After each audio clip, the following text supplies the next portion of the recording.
الشیطان الرجیم بسم اللہ الرحمن الرحیم۔ شہنشین پر تشریف فرما، ڈائریکٹرز صاحبان، اویسی اسکول آف ایکسلنس، جناب عزیز احمد صاحب، جناب انوار صاحب، جناب ارشد صاحب، جناب سعادت علی اکبر صاحب، جناب جنید پاشا صاحب اور محترمہ ملیحہ صاحبہ director Owaisi school of excellence, محترمہ امتل صاحبہ director Owaisi school of excellence, جناب شفیع صاحب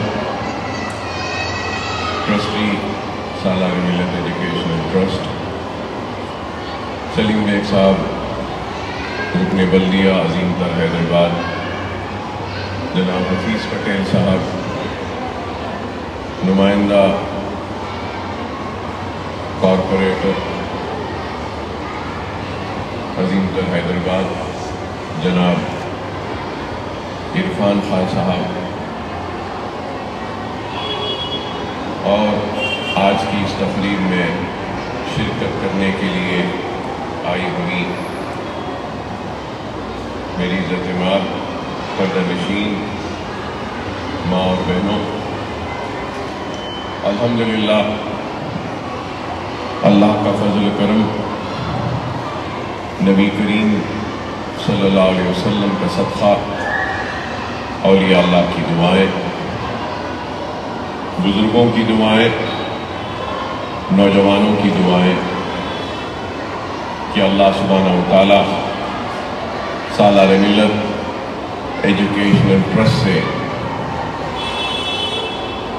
بہت کام لے رہا ہے، اور آج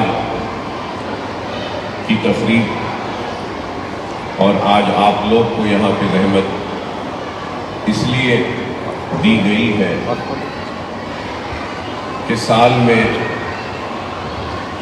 3 مرتبہ ہم ہنر کی تربیت دیتے ہیں، اور 2 کورسز ہمارے 6 ماہ کے ہوتے ہیں، اور 1 کورس گرمائی تعطیلات میں ہم خواتین کو ہنر کی تربیت دیتے ہیں، مختلف چیزوں کی۔ آج 6 ماہ کے اس ہنر کے کورسز کی تکمیل پر سرٹیفکیٹس کی تقسیم، اور اس کے ساتھ ساتھ 80%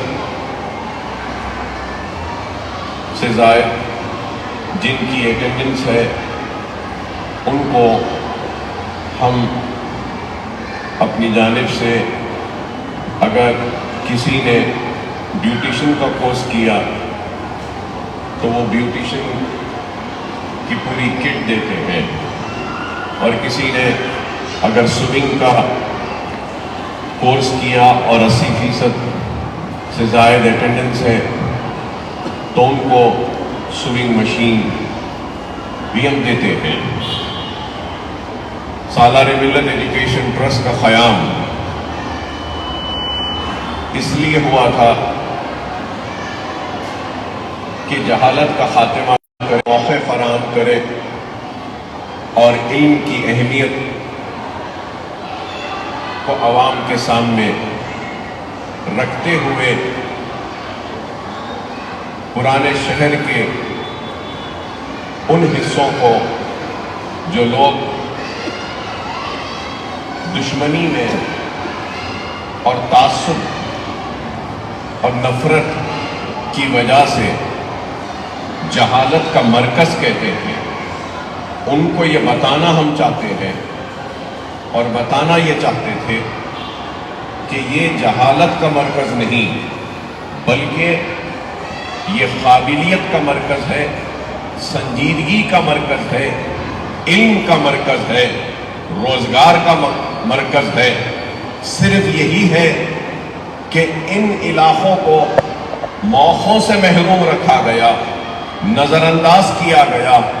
اگر موقع ملے تو ان علاقوں کے لوگوں میں وہ اہلیت ہے، وہ قابلیت ہے، وہ صلاحیت ہے، وہ جنون ہے، وہ جذبہ ہے کہ دنیا کی دوڑ میں ہم بھی شامل ہو سکتے ہیں، اور نہ صرف شامل ہو سکتے ہیں بلکہ دنیا کی دوڑ میں ہم بھی اول آ سکتے ہیں، اور ہم ساری دنیا کو اپنے پیچھے لا کر کھڑا کریں گے اور سب سے آگے ہم ہوں گے۔ یہی ایک مقصد تھا، ایک ارادہ تھا، ایک جنون تھا، ایک جذبہ تھا جس کو لے کر ہم آگے بڑھے۔ اور آج قریب 25 برس ہونے آ رہے ہیں ہمارے اداروں کے قیام کے، 23 برس تو ہو چکے ہیں ہمارے پہلے اسکول کے آغاز کے۔ تو ہم جن مقاصد کو لے کر آگے بڑھ رہے ہیں، ان مقاصد میں دنیا چاہے کچھ بھی کہہ لے، چاہے کہے کہ ہم کامیاب نہیں ہوئے، بے شک میں یہ نہیں کہتا کہ ہم کامیاب ہوئے ہمارے سارے مقاصد میں، لیکن ایک مقصد میں تو ہم کامیاب ہو گئے، اور وہ مقصد یہ تھا ہمارا کہ تعلیمی شعور کو بیدار کریں۔ جب ہمارا پہلا اسکول اسی علاقے میں نشیمن نگر میں یہاں سے چند قدم کی دوری پر، فاصلے پر ہے، وہاں پہ جب ہم نے آغاز کیا تھا تو مساجدوں سے اعلان کرتے تھے، اور میں پیدل چلتا ہوا لوگوں کے گھروں پہ دستک مار کر کہتا تھا کہ فری اسکول داخلہ لے لو، لیکن شعور کا یہ عالم تھا کہ کوئی آ کر ہمارے اسکول میں داخلہ لینا نہیں چاہتے تھے۔ ہر سال کئی سیٹس ویکنٹ رہتے تھے، 5 سال تک مسلسل جدوجہد اور کوشش میں اور میری ساری ٹیم کرتی رہی، اور اس کا نتیجہ آج دیکھتے ہیں کہ آج ہمارا ایک اسکول نہیں بلکہ 9 اسکولز ہیں، ہمارے 4 جونیئر کالجز ہیں اور 2 ڈگری کالجز ہیں، اور ان سارے ہمارے اسکولز اینڈ کالجز میں ہزاروں بچے زیر تعلیم ہیں، اور جب اسکول کے داخلے کا اعلان ہوتا ہے تو ایک نشست اگر رہتی ہے تو اس ایک نشست کے لیے 100 200 لوگ درخواست دیتے ہیں۔ یہی ہمارے لیے سب سے بڑی کامیابی ہے کہ ہم تعلیمی شعور کو پیدا کرنے میں کامیاب ہوئے، اور علم کی اہمیت کو بتا کر علم حاصل کرنے کے اشتیاق کو، خواہش کو اور اس لالچ کو ہم نے بڑی ہی کامیابی سے عوام کے سامنے رکھا ہے، اور اسی کا یہ نتیجہ ہے۔ اور یہ آسان کام نہیں ہے جو آج ہمارے اتنی بڑی بڑی عمارتیں ہیں، جو لوگ گردن اٹھا کر، آواز بلند کر کر ہم کو تنقید کرتے تھے، اور ہماری بعض ناکامیوں پر یا ہماری بعض کمزوریوں پر ہم کو شرمندہ کرتے تھے، اور منصوبے اور سازشیں رچاتے تھے کہ ہماری گردنیں جھک جائیں، لیکن آج ہم نے اپنے کام، اپنے اخلاص اور اپنے جذبے و جنون کے ذریعے ان کو مجبور کر دیا کہ ان گلیوں سے گزرے تو ان کو ضروری ہے کہ گردن کو اونچا کر کے دیکھے ہمارا کام کتنا۔ ان کی سازش تھی کہ ہماری گردنوں کو جھکائے، لیکن ہماری نیت تھی کہ ہم ان کی گردنوں کو اونچا کر دیں، اور مجبور ہو جاتے ہیں کہ جبھی بھی گزرتے ہیں۔ یہ عمارت آپ دیکھ رہے ہیں کہ کتنی خوبصورت ہے، کتنی حسین ہے۔ کئی لوگ مجھ سے پوچھتے ہیں کہ اکبر صاحب آپ نے اتنی اچھی عمارتیں کیوں بنائی؟ بعض لوگوں نے آ کر جب ہمارے اسکولوں کو دیکھا تو کہا کہ اکبر صاحب یہ اتنی اچھی عمارتیں ہیں، تو میں نے ان سے کہا کہ میں اگر یہ عمارتوں کو خوبصورت بنایا ہوں تو اس لیے بنایا ہوں کہ کوئی میری غریب مسلمانوں پر انگلی نہ اٹھائے اور غریب مسلمانوں پہ یہ سوچ کر نہ دیکھے کہ یہ ایک فری اسکول ہے، غریبوں کا اسکول ہے۔ فری اسکول ساری دنیا میں کئی جگہوں پہ ہے۔ میں حالیہ عرصے میں آج سے 1 ماہ پہلے افریقہ کو بھی گیا، 20 دن پہلے افریقہ میں تھا۔ وہ جنگل کے وہ سفاری، وہ جانور کو دیکھنے کے لیے میرے بچوں کی خواہش تھی تو ان کے ساتھ گیا۔ وہاں جب جا کر دیکھا، اتنی غربت ہے، اتنی غربت ہے، میں کہوں گا کہ ہماری غربت وہاں کی رئیسی کے برابر ہے، اتنی غربت ہے۔ اور وہاں کے سکولز کو بھی دیکھا جا کر کہ بس ٹین کے ڈھالیے ہے، شیڈ ہے، یا تو کھلے جھاڑ کے نیچے ہے، غریب بیٹھا ہے، پڑھ رہا ہے، لیکن سلام کرتا ہوں علم حاصل کرنے کے وہاں کے لوگوں کے جذبے کو۔ اور آج یہاں پر اتنی بڑی بڑی عمارتیں، یہ اتنی بڑی بڑی کیوں؟ میں یہ چاہتا ہوں کہ یہاں پڑھنے والا ایک غریب رکشے والے یا بنڈی والے یا چھوٹے کاروبار کرنے والے یا کسی آٹو ڈرائیور یا کسی باورچی کے بچے بھی فخر سے کہیں کہ دیکھو ہمارا اسکول کتنا خوبصورت ہے، ہم یہاں پڑھتے ہیں۔ آج ہم جو کام کر رہے ہیں، کام یہ دنیا کے لیے نہیں ہے، یہ کام اللہ کی رضا کے لیے، اللہ کی خوشنودی کے لیے ہے، اور اللہ کے حبیب محمد مصطفیٰ صلی اللہ علیہ وسلم کی امت کے لیے ہے۔ ہم یہ کام کر رہے ہیں، اس کام کو سمجھو آپ۔ اگر ہم چاہتے، اگر میں چاہوں تو اپنی دولت کو چھپا سکتا ہوں اور اپنی دولت کو اپنی اولاد یا اپنے اوپر خرچ کر سکتا ہوں، لیکن میں نے اپنی دولت کو دنیا کو دکھایا ہے تاکہ ہر دولت مند کو یہ پیغام دے سکوں کہ اللہ نے دولت دی ہے تو تم بھی یہ کام کرو۔ اللہ اس کے رسول کی قسم، اللہ اس کے رسول کی قسم کھا کر کہہ رہا ہوں، جب میں نے یہاں کی یہ زمین خریدی تھی تو اس وقت میرے پاس پیسے نہیں تھے، تو تھوڑا قرض لے کر خریدا تھا۔ اس کے بعد مجھے نہیں معلوم تھا کہ یہ عمارت بنا پاؤں گا یا بھی نہیں، اور یہ عمارت شاید 10 برس بنتی رہی، 10 برس لگے، کبھی 10 لاکھ آئے دے دیا، کبھی 20 لاکھ آئے، دیتے گیا، بہرحال یہ عمارت بن گئی۔ کہنا یہ چاہتا ہوں، نیتوں میں اگر اخلاص ہے، نیت اگر سچی ہے تو اللہ غیب سے راستے بناتا ہے اور ایسی عمارتیں بن جاتی ہیں۔ اگر میں آج سوچوں کہ ایسی عمارت بناؤں، اللہ اس کے رسول کی قسم میں نہیں بنا سکوں، لیکن اگر نیت کر لوں، عزم کر لوں کہ اللہ میں تیرے حبیب کی امتیوں کے لیے کر رہا ہوں، تو میرا ایمان کہتا ہے کہ اللہ ضرور راستے بنا دے گا اور رسول اللہ ضرور اس کام کو کامیاب کر دے گا۔ نیتوں پہ دار و مدار، جذبہ ہونا، اخلاص ہونا ہے، خلوص ہونا ہے، ایمانداری ہونی چاہیے۔ ایک MLA کا کام کیا ہے؟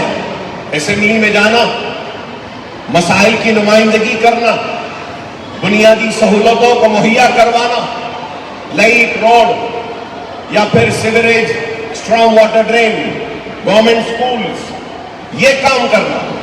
لیکن میں نے ان کاموں سے ہٹ کر کام کیا، اور یہ علاقہ چندرائن گٹے میں آج نہیں ہے، یہ علاقہ آج حلقہ اسمبلی چندرائن گٹے میں آج نہیں ہے، لیکن 99 میں جب میں نے پہلا الیکشن لڑا تھا تو یہ علاقہ چندرائن گٹے حلقے میں تھا، میرا حلقہ تھا۔ اور میں آج بھی اس علاقے کے لوگوں کے احسان کو نہیں بھلا سکتا. ان لوگوں نے احسان کیا تھا, ملت کی صفوں سے انتشار کا خاتمہ کیا تھا, اور ایک 25 برس کا نوجوان, میری عمر کچھ 25 سے اوپر تھی, 26-27 برس کا تھا, تو آپ اندازہ لگائیے کہ ایک 27 برس کا, 28 برس کا, 20-25 برس کا ایک نوجوان آ رہا ہے, تو لوگ کیا بولیں گے؟ ارے یہ تو بچہ ہے. واقعی میں لوگ بولتے تھے مجھے, یہ بچہ ہے, یہ کیا الیکشن لڑے گا, یہ کیا جیتے گا. اور میرے مخالف کو کہتے تھے کہ یہ تو اژدہا ہے, کھینچ لے گا, کھا لے گا اس کو, اس بچے کو. اور مجھ سے کہا گیا اس وقت کہ ارے یہ چھوٹا بچہ ہے, ہم اس کو لالی پاپ دیتے تھے, ہم اس کو بیٹھ کے کھلاتے تھے. لیکن اللہ اس دور کے نوجوان بچے سے کام لینا چاہ رہا تھا, جو دنیا نے نہیں دیکھا, اللہ نے منظوری دی تھی. اور شاید ان عمارتوں کی تعمیر کے لیے اللہ نے مجھے منتخب کیا تھا, اور اللہ نے مجھے اس کام کا قابل بنایا اور مجھے کامیابی دی. اللہ کا شکر ادا کرو, جتنا بھی شکر ادا کرو کم ہے. اللہ کی راہ میں کرنے والوں کی کمی نہیں, اللہ کی راہ میں جدوجہد کرنے والوں کی کمی نہیں. اللہ کے بندے سینکڑوں, کروڑوں, لاکھوں, کئی ہیں, اربوں, کھربوں میں ہیں, لیکن اللہ نے اپنے ان کھربوں اور نہ جانے کتنے سینکڑوں بندوں میں سے اس گنہگار بندے کو منتخب کیا. تو میں اللہ کا جتنا شکر ادا کروں. میں آپ سے بھی یہ کہوں گا, خدا را ان عمارتوں اور ان اسکولوں سے استفادہ اٹھاؤ, فائدہ اٹھاؤ. یہ میرے نہیں ہے, یہ قوم کی امانت ہے. نہیں معلوم کہ میں کب اس دنیا سے رخصت ہو جاؤں, کبھی بھی چلا جاؤں گا. جتنی بھی زندگی جی رہا ہوں میں تو کہوں گا کہ میں یہ بونس جی رہا ہوں. آج سے 14 سال پہلے ہی اللہ کو پیارا ہو چکا ہوتا اگر میرے مسلمان ماں اور بہنوں کی, بزرگوں کی, میرے بھائیوں کی دعائیں نہ ہوتی تو شاید آج آپ سے مخاطب نہ کرتا. کئی ماں نے, کئی بہنوں نے روزے رکھے, کئی لوگوں نے طواف کیا اللہ کے گھر کا, تو کئی لوگ جانماز بچھا کر اپنے آنسوؤں کے ذریعے میری حیات کو مانگنے لگے. موت کی خرید تھا, لیکن موت سے کھینچ کر مجھے حیات دی. دعائیں تھی جو دی. ارے کتنے 3 گولیاں 70 مرتبہ ہاتھ پہ, پیٹ پہ, یہ ہاتھ پورا زخمی, خون پورا بہ چکا تھا. ادھر سے چڑھا رہے تھے تو سوراخوں سے خون نکل رہا تھا. ارے کیسی حالت تھی. لوگوں نے کہا کہ یہ مر گیا لیکن چھپا رہے ہیں. ارے اتنے برے حالات تھے. گولی ایک گردے کو لگ گئی, اندر سپلین میں لگ گیا, یہ پورا جسم کٹ گیا, یہ ہاتھ پورا خونم خان میں تھا. کئی دن تک بے ہوش تھا, مجھے ہوش بھی نہیں تھا, وینٹیلیٹر پہ تھا, لیکن پھر بھی اللہ نے مجھے حیات دی. یہ دعائیں ہیں, میں کہہ رہا ہوں, دعائیں ہیں. اور اکبر الدین اویسی اگر اپنی اور اپنی اولاد کے جسم کی چمڑی نکال کر بھی اگر آپ کی پیروں کی نظر کر دیتا ہے, تب بھی میں آپ کی دعاؤں کا قرض کو ادا نہیں کر سکتا. ساری دنیا کے مسلمانوں نے میرے حیات کے لیے دعائیں کی. وہ دعائیں ہیں اور اس کا احسان ہے کہ مجھے ہمت دیتا ہے, عزم دیتا ہے ایسی عمارتوں کو کھڑا کرنے. یہ دعائیں ہیں, اور جب تک زندہ ہوں ہر اس دعا کا فرض ادا کرتا رہوں گا, کام کرتا رہوں گا. ارے ہم بنیادی کام کرتے ہیں. آپ بتائیے, یہ عمارت ہے شاید آئندہ 100 برس تک کھڑی رہے گی. انجینئرنگ کھڑے رہے گی. ارشد صاحب انجینئر 100 برس تک یہ عمارت کھڑی رہے گی.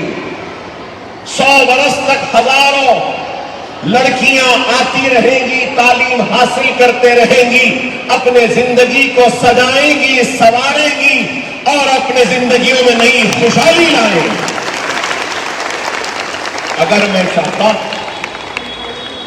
میں چاہتا تو 100 200 400 لوگوں کو بلاتا, کسی کو 1 لاکھ, کسی کو 2 لاکھ, کسی کو 5 لاکھ دے دیا ہوتا اور یہ عمارت نہ بنایا ہوتا تو 2 لاکھ 5 لاکھ 10 لاکھ کتنے دن تک چلیں گے؟ ایک دن تو ختم ہو جائیں گے نا.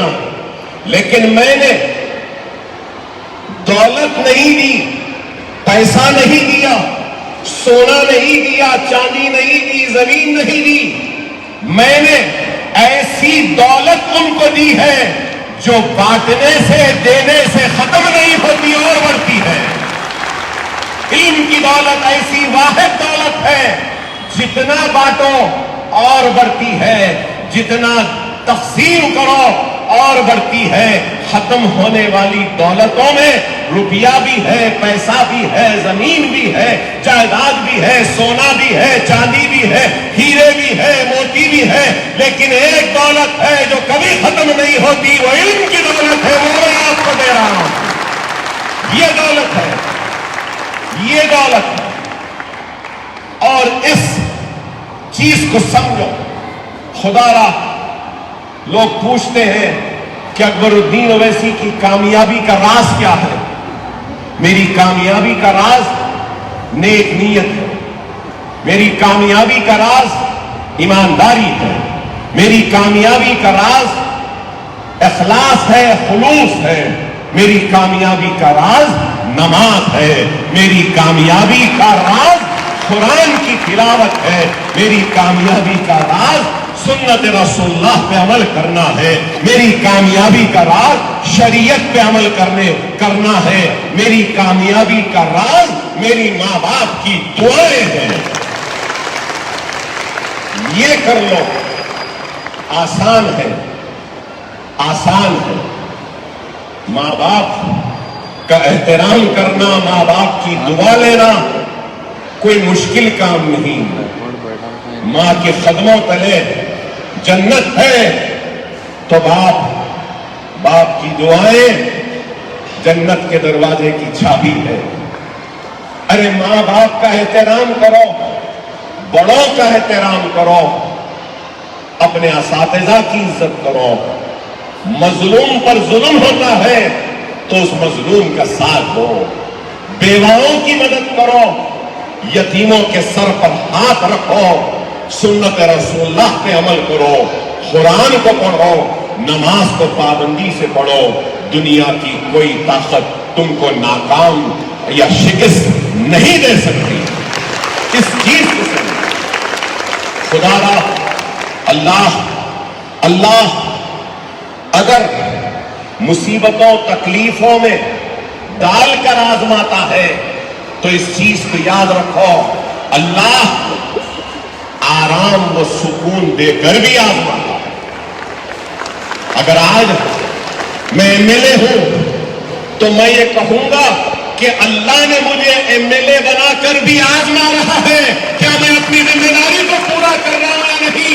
اگر نہیں کر رہا ہوں تو مجھے بھی اللہ کے سامنے جواب دینا پڑے گا.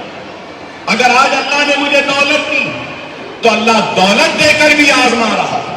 اللہ نے عزت دی ہے تو عزت بھی دے کر آزما رہا ہے. اللہ نے شہرت دی ہے تو شہرت بھی دے کر آزما رہا ہے. اللہ ہر چیز میں آزماتا ہے. اگر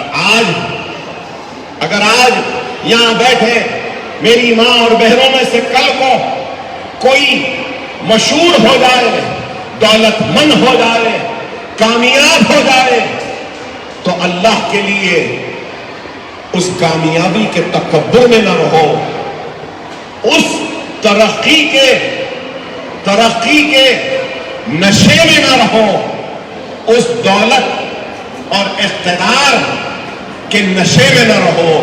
غرور اور تکبر سے دور رہو.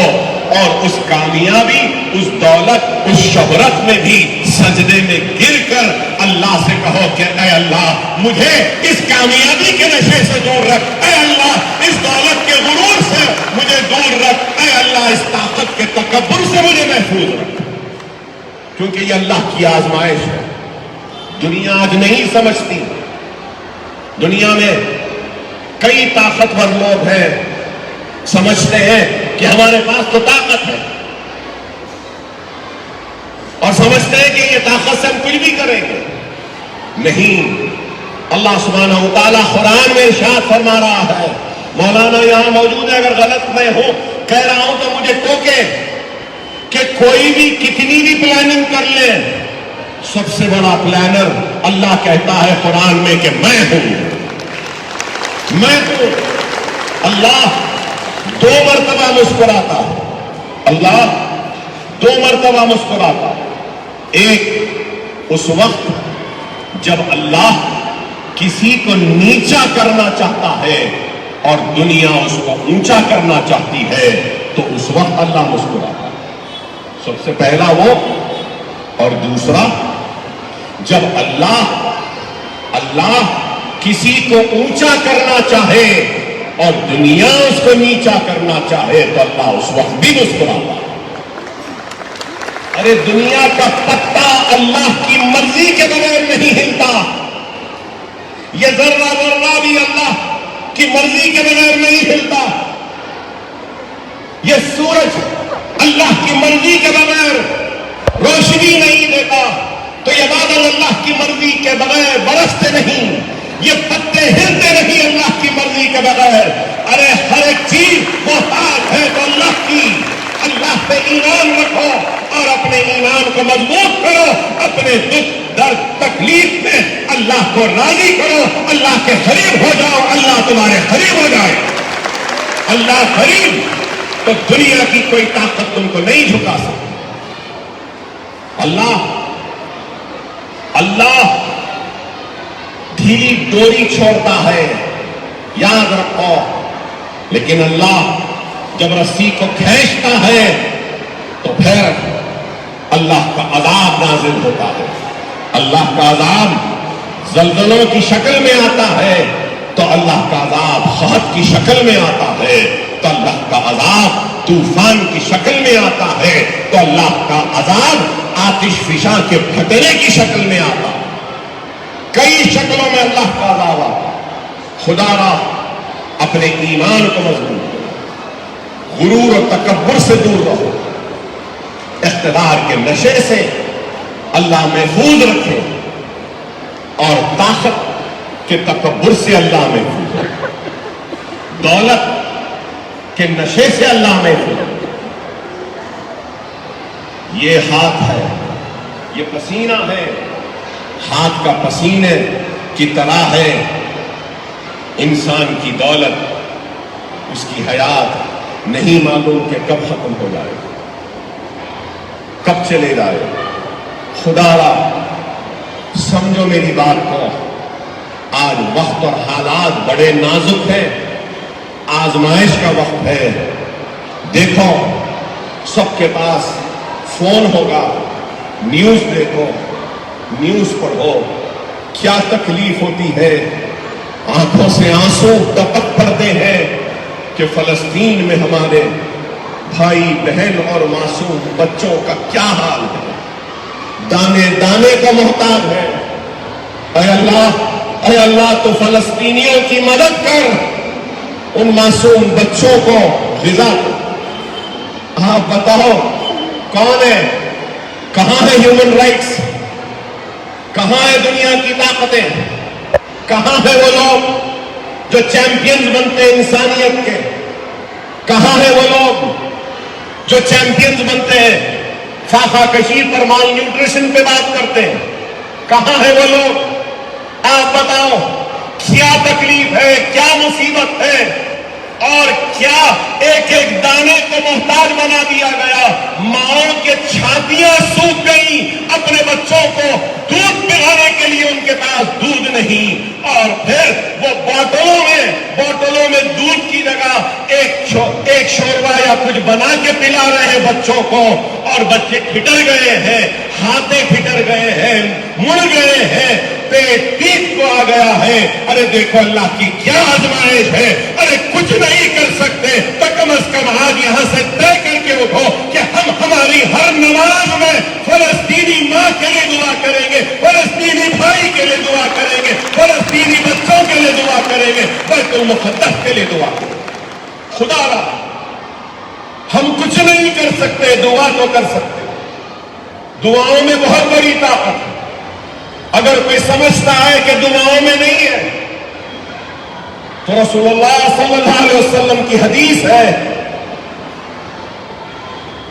ہے کہ جب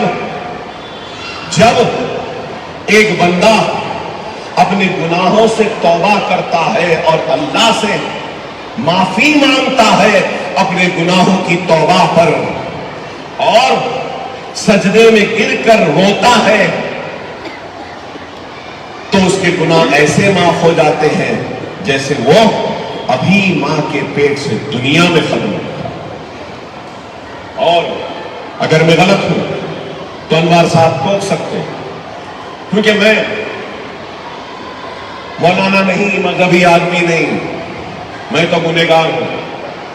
اور لوگ مجھے تو بولتے ہیں کہ اکبر صاحب بڑے فیشن والے ہیں, بڑے دنیا والے ہیں. ہاں جیسا بھی ہوں بھائی, اگر غلط ہوں تو انوار صاحب ٹوک دینا. اللہ جب نیکیوں اور بدیوں کو تولے گا ترازو میں, تو جو بھی پھڑلا بھاری ہے اس حساب سے جنت یا دوزخ. اگر نیکی کا پھڑلا بھاری تو جنت, بدی کا پھڑلا بھاری تو دوزخ. جب بدی کا پھڑلا بھاری ہوگا اور دوزخ کی طرف لے جاتے رہیں گے تو ایک آواز آئے گی اور کہے گی کہ اے اللہ, اس بندے نے فلاں وقت میں دعا مانگی تھی جس کو تو نے قبول نہیں کیا تھا. اے اللہ, اس گناہ کو, اس دعا کو جو تو نے قبول نہیں کیا تھا اس کا اجر دے دے. تو اللہ اس دعا جو ناقبول ہوئی اللہ کے پاس, اس دعا کا اجر دے گا اور نیکی کے پھڑلے میں اس اجر کو ڈال دے گا. اور وہ بندہ جو دوزخ میں جا رہا ہوتا ہے وہ چیخ کر چلا کر کہے گا اس اجر کو دیکھ کر کہ اے اللہ, کاش تو مجھے میری دنیا میں مانگی گئی کسی بھی دعا کو قبول نہ کی ہوتی, کسی بھی دعا کو قبول نہ کی ہوتی. اتنا زیادہ اس کا اجر ہوگا, اتنا زیادہ. دعا مانگتے رہو. دعا مانگنے والے بندے اللہ کو پسند ہیں. اللہ خوش ہوتا ہے جب بندے کو دیکھتا ہے مانگتے ہوئے, روتے ہوئے, گڑ گڑاتے ہوئے. اللہ فرشتوں سے کہتا ہے کہ دیکھو یہ مجھ سے دعا مانگ رہا ہے, اس کا ایمان ہے کہ وہ جانتا ہے کہ میں ہوں, میں دینے والا ہوں, تم گواہ رہنا. یہ دعا مانگ رہا ہے میرا بندہ. دعا مانگو, دعا مانگو. خدا سمجھو ہم کس کی امت ہیں, ہم کس کی امت ہیں. ہم محمد مصطفیٰ صلی اللہ علیہ وسلم کی امت ہیں. اب ربیع الاول کا مہینہ آئے گا, جلسے جلوس جشن تو مناتے ہیں, لیکن یہاں پہ سائنس بھی ہے, سائنس کی کلاسز بھی ہے. آج ہمارا ڈگری کالج کا بھی افتتاح ہے, سائنس بھی ہے ڈگری میں. تو آپ جانتے ہیں کہ ہمارے پاس دنیا میں یا پھر یہ اس میں کائنات میں, کائنات کہہ رہا ہوں, ساری کائنات میں یونیورس ہے, مارس ہے, جوپیٹر ہے, یہ ہے, وہ ہے, بہت ساری چیزیں, سب کچھ ہے. پھر اس میں ارتھ بھی ہے. یہ ارتھ میں حسن ہے, اس ارتھ میں مرد ہے ہینڈسم, اس ارتھ میں خوبصورت چٹانیں ہیں, اس ارتھ میں پھول ہیں, اس ارتھ میں پھل ہیں, اس ارتھ میں بٹرفلائیز ہیں, اینیملز ہیں, بہت کچھ ہیں. لیکن یاد رکھو اللہ قرآن میں کہہ رہا ہے وجہ ہے، تخلیق ہے، کائنات اگر کوئی ہے تو وہ محمد الرسول اللہ ہے۔ کائنات کہہ رہا ہوں، صرف ارض نہیں، کائنات۔ سیدنا انوار صاحب، وجہ ہے، تخلیق ہے، کائنات۔ اگر رسول اللہ صلی اللہ علیہ وسلم کی محبت نہ ہوتی تو اللہ یہ کائنات کو نہیں بناتا۔ ہم ان کی امت ہے، ہم ان کی امت ہے۔ سمجھو، قرآن اگر پہاڑوں پہ نازل ہوتا تو ریزہ ریزہ ہو جاتا، لیکن قرآن کو اللہ نے رسول اللہ صلی اللہ علیہ وسلم جن کے ہم امتی ہیں ان پر نازل کیا، ان پر نازل کیا۔ ارے اندازہ لگاؤ، موسیٰ علیہ السلام نے اللہ سے گفتگو کرنے کی ضد کی تو اللہ نے حکم دیا موسیٰ 40 دن کا روزہ رکھو۔ موسیٰ 40 دن کا روزہ رکھے، اس کے بعد کوہ طور کے پہاڑ پہ اللہ سے گفتگو کا موقع ملا، اور رسول اللہ صلی اللہ علیہ وسلم کے صدقے اور طفیل میں رسول اللہ کا امتی آپ اور ہم مسلمان رمضان میں، شام میں، رمضان میں ہم روزہ کھولتے اور اس کے بعد تراویح پڑھتے ہیں۔ تو اندازہ لگاؤ، موسیٰ کو 40 دن روزہ رکھنا پڑا، یا دن میں روزہ رکھ رہے اور شام میں تراویح کے ذریعے اللہ سے گفتگو کر رہے ہیں۔ یہ ہمارا مقام ہے۔ اور آپ کو کیا معلوم، انوار صاحب اگر میں غلط ہوں تو ٹوک دیں مجھے، موسیٰ اور اللہ میں جب گفتگو ہوئی نا کوہ طور پر، تو اللہ اور موسیٰ کے درمیان میں 70,000 پردے تھے۔ کتنے؟ 70,000۔ صحیح۔ اور ایک امت محمدی کا روزے دار آپ اور میں، ہم مسلمان جب روزہ کھولتے ہیں تو اس روزے دار اور اللہ کے درمیان میں ایک بھی پردہ نہیں ہوتا۔ بس صحیح ہے یا غلط؟ آپ اندازہ لگاؤ، موسیٰ نے اللہ سے ایک سوال کیا، انوار صاحب اگر میں غلط ہوں تو پھر ٹوک دیں۔ موسیٰ نے اللہ سے سوال کیا کہ اے اللہ، جو شرف اور جو مقام تو نے مجھ سے گفتگو کر کر مجھ کو عطا کیا، کیا تو اپنے کسی دوسرے بندے کو اس عزت سے، اس مقام سے سرفراز فرمائے گا؟ محدث دکن عبداللہ شاہ صاحب کی کتاب فضائل رمضان میں لکھا ہے۔ تو اللہ جواب دیتا ہے، ہاں موسیٰ، دنیا کی آخرت میں امت آئے گی جن کو میں اس مقام سے سرفراز فرماؤں گا جو مقام میں نے تم کو دیا ہے۔ تو موسیٰ دعا کرتے ہیں کہ اے اللہ، کاش تو مجھے امت محمدی بنا کر دنیا میں بھیجا ہوگا۔ یہ مقام ہے ہمارا، یہ ہمارا مقام ہے۔ اور آج بیرا روی کی زندگی، دین سے دوری کی زندگی، اللہ سے دوری کی زندگی، نمازوں سے دوری کی زندگی، قرآن سے دوری کی زندگی، شریعت سے دوری کی زندگی، آج ہم کو یہ دن دکھا رہی ہے۔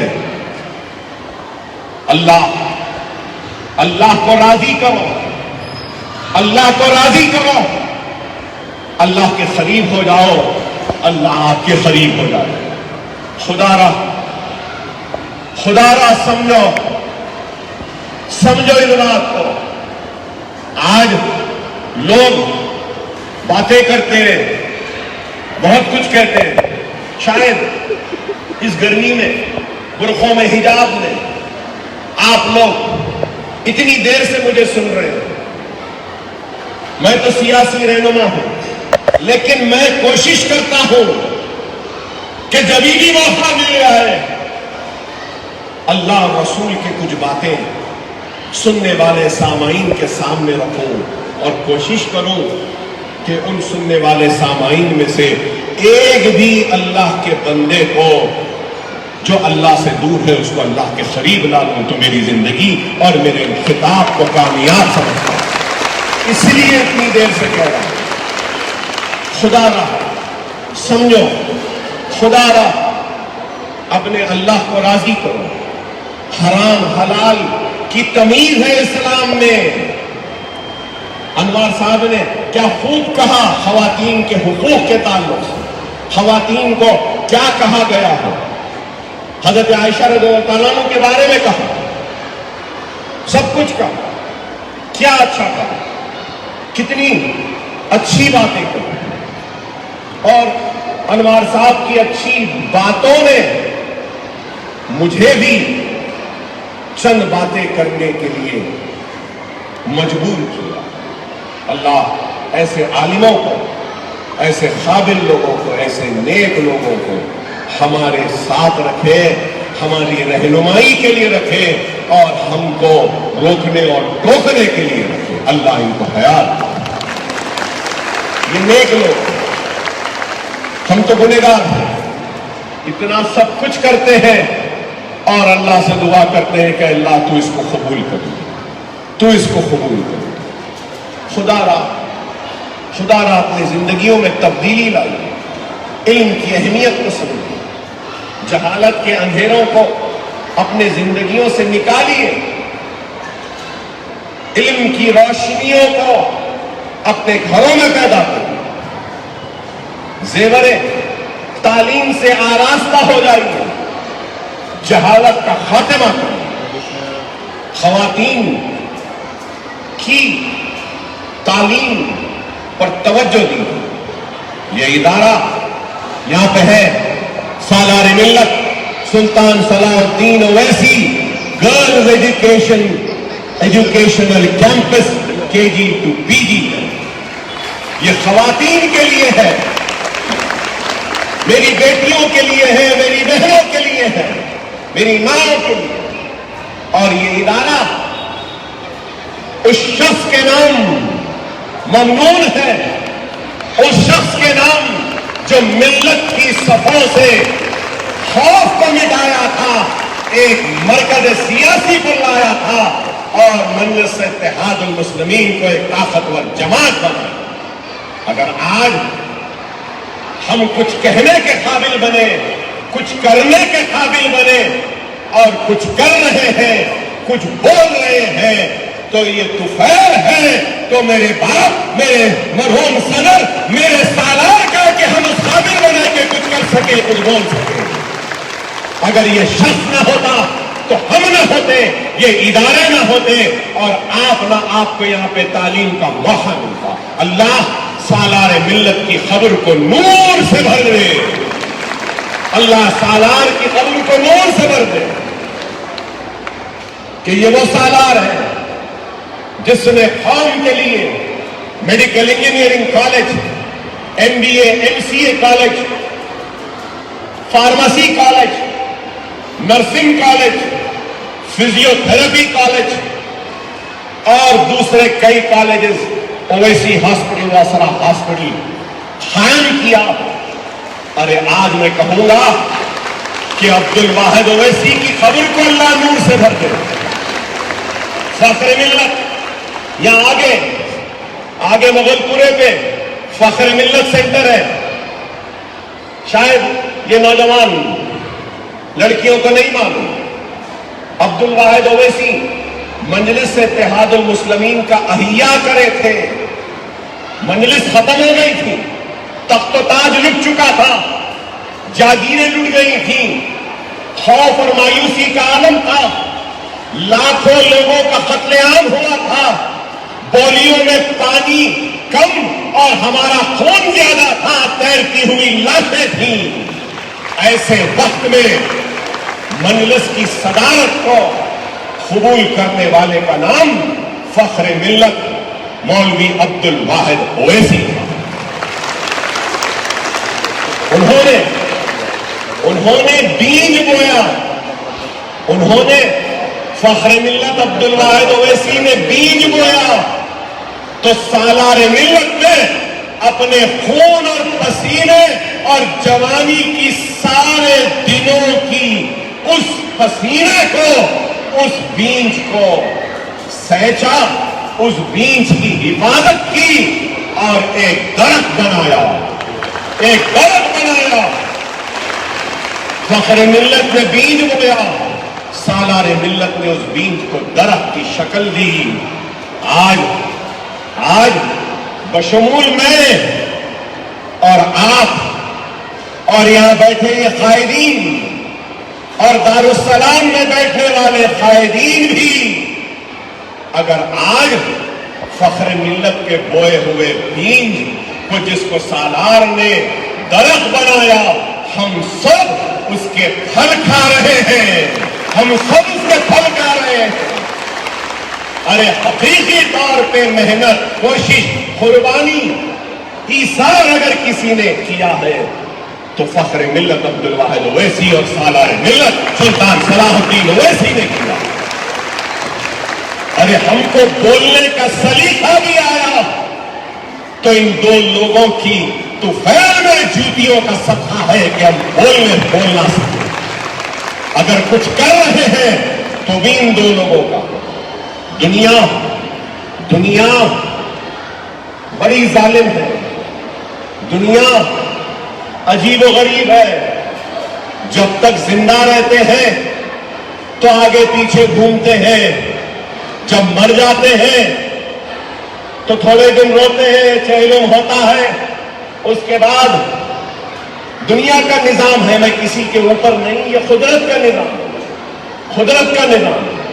چہلم ہوتا ہے، بھول جاتے ہیں، جیسے جیسے دن جاتے جاتے ہیں وہ ہم کو اور ہم کو چھوڑ کر جانے والے ہمارے بزرگوں کی یادوں کو وقت کے ساتھ ساتھ ہم بھول جاتے ہیں۔ لیکن وہ قوم جو اپنے ماضی کو بھول جاتی ہے، وہ قوم کبھی کامیاب و کامران نہیں ہوتی۔ وہ اولاد جو اپنے باپ دادا کو بھلا دے، وہ اولاد کبھی عادل، نیک اور کامیاب نہیں کہلاتی۔ اکبر الدین اویسی اپنے باپ دادا کی محنت کو کبھی نہیں بھلائے گا۔ دادا کی عمارت وہاں ہے تو باپ کی عمارت یہاں ہے، تو اس باپ کے بیٹے کی عمارت پیچھے ہے نشیمن نگر میں۔ یہ دادا کی عمارت سامنے، باپ کی عمارت یہاں، خود کی عمارت نشیمن نگر میں۔ اللہ کام لے رہا، خدا را اپنے محسنوں کو مت بھلاؤ، اپنے محسنوں کو مت بھلاؤ۔ اگر کسی نے ایک کنکر آپ کے راستے میں اگر آیا ہے، اس کو ہٹایا ہے، تو اللہ کے لیے اس کنکر کو ہٹانے والے کے احسان کو نہ بھولو۔ ہم کس کی امت ہیں؟ رسول اللہ صلی اللہ علیہ وسلم کی۔ روزانہ یہودن کچرا پھینکتی تھی، روزانہ ایک دن نہیں پھینکی تو دریافت کرے کہ کیا بات ہے آج کچرا نہیں پھینکی۔ پتہ چلا بیمار ہے تو فوراً گھر کو چلے گئے عیادت کرنے۔ ارے ہم ان کی امت ہیں، ہم ان کی امت ہیں۔ طائف کے میدان میں اتنے زخمی ہوئے کہ رسول اللہ نے کہا کہ میری زندگی کا سخت ترین دن ہے۔ جبریل علیہ السلام نے کہا اگر آپ کہہ دیں تو، لیکن رسول اللہ صلی اللہ علیہ وسلم نے نہیں۔ ارے یہ میرے آقا کی تعلیم، یہ ہے رسول اللہ۔ ہم ان کی امت ہیں، ہم ان کی امت ہیں، ہم ان کی امت ہیں۔ ارے دلوں میں محبت پیدا کرو، دلوں میں نرمی پیدا کرو، قلب میں سکون پیدا کرو، اپنے قلب سے معاف کرنا کرو۔ ارے رسول اللہ صلی اللہ علیہ وسلم نے چیخ کر چلا کر کہا تھا کوئی ہے رونے والا؟ جب ہندا نے کلیجہ چبا دیا تھا، کس کا؟ حضرت حمزہ کا، حضرت حمزہ کا۔ اور ان کو بھی معاف کیا اور کہا کہ معاف کرتا ہوں، بس میرے سامنے آؤ۔ صحیح، ارے یہ رسول اللہ کی تعلیم۔ کیا ہم ایک دوسرے کی چھوٹی چھوٹی غلطیاں، ایک دوسرے کی چھوٹی چھوٹی ناراضگی کو معاف نہیں کر سکتے؟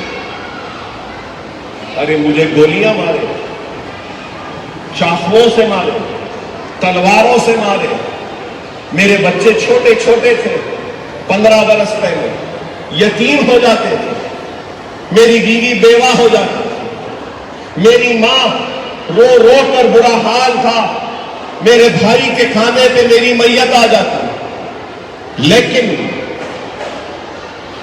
میں نے ان لوگوں کو بھی معاف کیا۔ میرے رسول اللہ کی تعلیم ہے کہ گولیاں مارنے والوں کو بھی میں نے معاف کیا۔ اور لوگ بولتے ہیں کہ آپ پہ اتنا ظلم ہوا، نہیں، نہ صرف معاف کیا بلکہ اویسی اسکول آف ایکسیلنس سلالہ میں بھی بنایا، اور وہاں کے عرب باشندے، عرب بھائی بہن کے بچے آج غیر تعلیم۔ ارے ہم رسول اللہ صلی اللہ علیہ وسلم کی امتی ہے۔ مارنے سے زیادہ معاف کرنے والا طاقتور ہوتا ہے، جواب دینے سے زیادہ صبر کرنے والا زیادہ طاقتور ہوتا ہے۔ میں یہی سمجھتا ہوں، طاقت کی کمی نہیں، دولت کی کمی نہیں، جنون و جلوے کی کمی نہیں، دیوانے پن کی کمی نہیں، لیکن پھر بھی اس دیوانے پن کو بھی قابو میں رکھا ہو، اس جوش کو بھی قابو میں رکھا ہو، جذبے کو بھی قابو میں رکھا ہو، اور اس جوش، جذبے، جنون، قابلیت کو استعمال کر رہا ہو تو علم کی دولت سے اپنی قوم کو آراستہ کرنے کے لیے استعمال کر رہا ہے۔ یہی ہے، خدا را سمجھو، ایک پیغام لے کر جاؤ، ایک میسیج لے کر جاؤ کہ ہم اللہ کی راہ میں جدوجہد کریں گے۔ جو علم اور جو سکل آپ کو ملا ہے آج، اس علم کو، اس ہنر کو اپنے دوسرے بہنوں میں بانٹو، تقسیم کرو۔ اللہ نے آپ کو دولت نہیں دی، زمین نہیں دی، جائیداد نہیں دی، غریب ہے، لیکن یاد رکھو سب سے غریب وہ ہے جس کے پاس علم نہیں، سب سے رئیس وہ ہے جس کے پاس علم ہے، سب سے طاقتور وہ نہیں جس کے پاس علم نہیں، طاقتور وہ جس کے پاس علم نہیں، سب سے کامیاب وہ نہیں جس کے پاس ایمان نہیں، سب سے کامیاب وہ ہے جس کے پاس ایمان ہے۔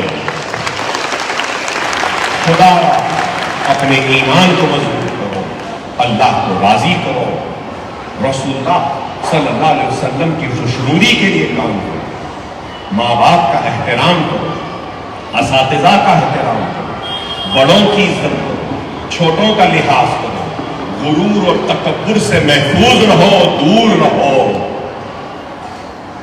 قرآن کو ترجمے سے زندگی میں ایک مرتبہ کم از کم کرو، ایک مرتبہ۔